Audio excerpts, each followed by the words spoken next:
The final love language, physical touch. So, as you probably have come to this point in your life, you probably have realized that us human beings are sensory creatures. And touch has a lot of power. And something you have to think about and realize is that, the human body is made for touching things. Like, that's why we have, nerve endings on our skin and stuff like that to feel sensations and stuff. So it's like, it's meant for touching things. It's meant for examining things with our hands and our overall bodies as a whole, I guess. Yeah. I guess our bodies are a vessel from which we experience things.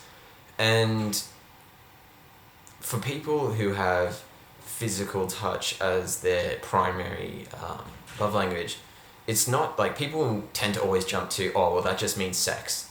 And it definitely is a part of it, don't get me wrong. Intercourse is definitely a part of physical touch, but it's not the all-encompassing thing. It's like, it's a part, but it's more about intimacy than just like sex itself. Don't get me wrong, sex is great, and I'm sure obviously everyone, well, unless you're asexual.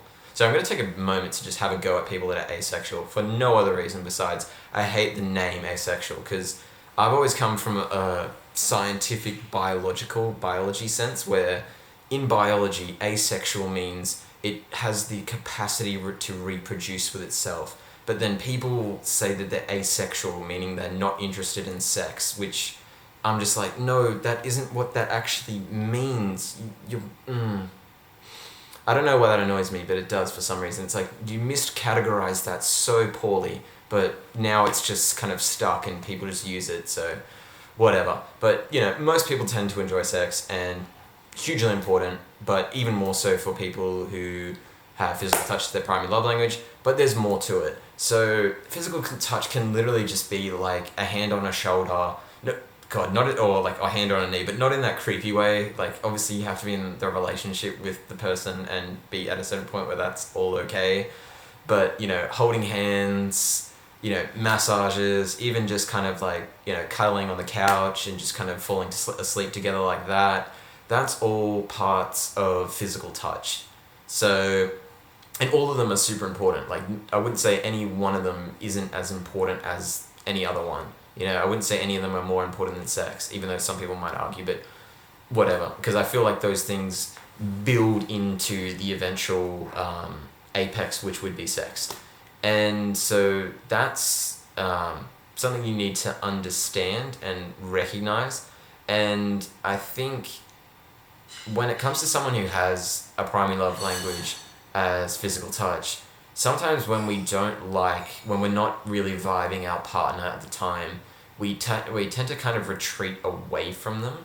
And I think that's not really a good idea, especially in the case of someone with physical touch, because they need your body around them, you know what I mean? Like, quite literally, they need your body around them. And without that, they're going to feel more, isolated. So if you're not really vibing your partner, like, I'm not saying like you necessarily have to fully jump into bed with them and have sex, but it's like, I think you still need to maintain some sort of physical touch with them, because if you don't, you're going to cut off their essential, like, the funnel that kind of gives them the love, that sense of love, and fills up their love tank that they need. So yeah, just keep that in mind whenever, like, if you figured out that your partner's primary love language is physical touch, just be cautious of that. And seeing how we have been talking about sex and intercourse and about like the kind of trajectory toward, like, through physical touch, I think when it comes to intercourse, I don't think jumping right into it is probably the best way with that kind of partner. I think what's best is trying to build upon it through, like I said, things like massages, either a foot massage or a shoulder massage or something like that, to kind of, one, build that layer of intimacy. So one, it doesn't feel like it's just about the sex. It feels like it's more about sharing an experience with your partner and the sensation of it all, and sharing that with your partner. And for them, that's going to mean a lot. So view it from that angle. So I think foreplay in that regards is kind of probably a lot more important for these types of people. So keep that in mind. And when it comes to acts that you, well, ways that you can do it, to show physical touch, I think it's also really good to view it not just from like the private realm of your home, because I think what is important is also kind of almost like physical displays of touch.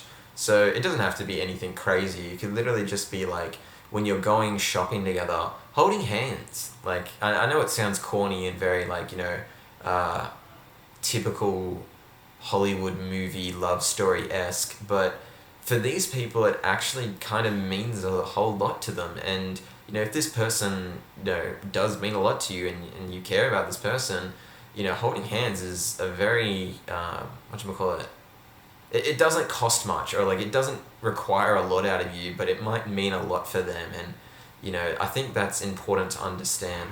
And then when it does come into your home, I think for someone like that, you definitely need to hug them every day and tell them that you love them. Like, obviously telling them the affirming thing of that you love them is important, but it's also that act of having your arms around them and being close to one another really kind of sells it to them that this is what they think it is, and this is what they signed up for, and that they have a future. Like, there's a way forward with you two.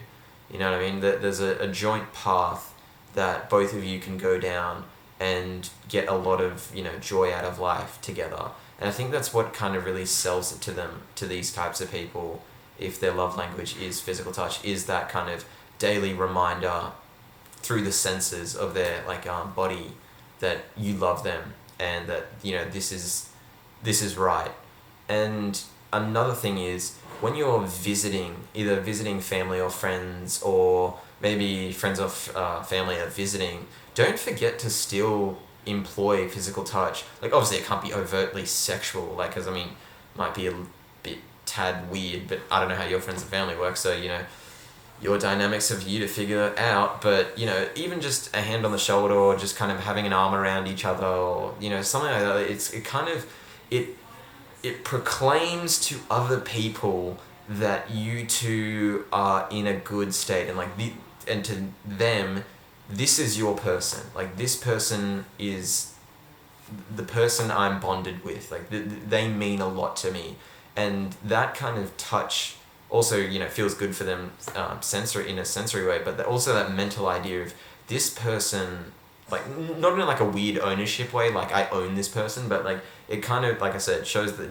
you care about this person, and you are kind of proclaiming that to other people. Like, you are close to this person, you care. And yeah, I feel like that one's, physical touch is a bit of a straightforward one. There are some little cracks and some turns to it, but I feel like it's a pretty straightforward one that you can get a lot out of. I feel it's really effective. I feel like if you do have someone who has physical touch, it's you can get a lot out of really small acts of touch, and it pays off big time. And the best part is unlike things like physical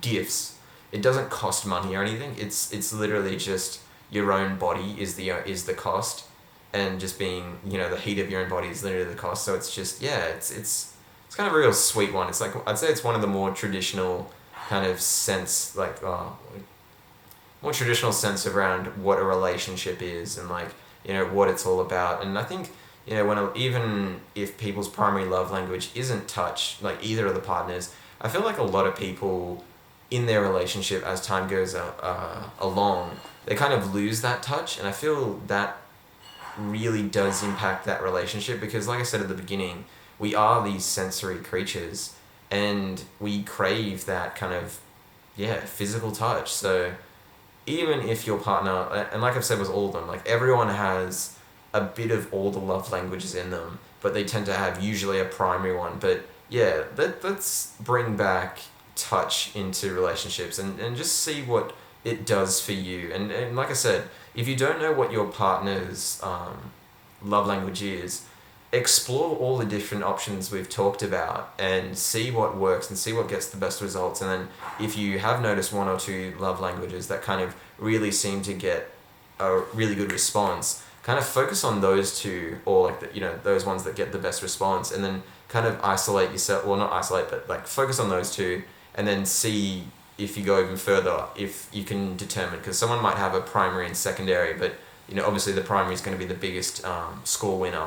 Because I probably should have explained this at the beginning, and I'll do it now because this is kind of like the summary, is all of these different love languages, doing things for people, buying things for people, spending quality time, words of affirmation, physical touch, all of those might add, let's say, like a point. Like that, it adds 1 point to the love tank, right?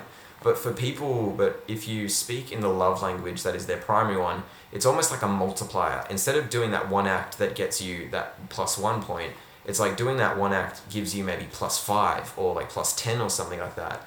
And I mean, these numbers I'm just pulling out are just arbitrary, but you understand the premise that it's like it has a bigger compounding effect than if you did a bunch of small little one item, like 1+1 little items. So yeah, I think this will kind of wrap it up for our little series. We might touch on similar kind of topics or relationship advice in kind of later videos, but I think I might move on to something else in the interim.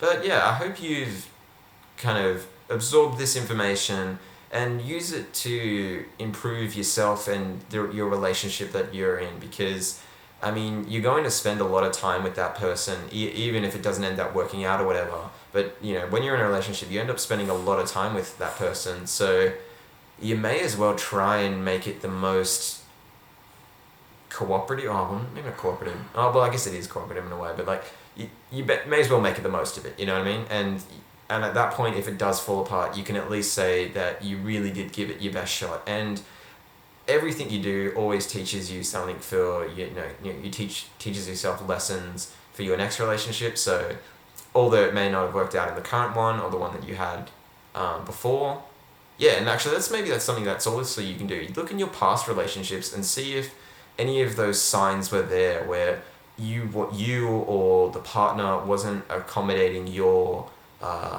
your primary love language. And then if you're in a new relationship, or you're not in a relationship now, but you might be in future, think about how you can relay that information to your current partner or your future, or potentially to a future partner, about, hey, this is my love language, and this is kind of what I think you need, you should think about and focus on, because this is what I get the most out of. So just to help yourself and help them. So yeah, I think that's it for now, and I hope you enjoyed this.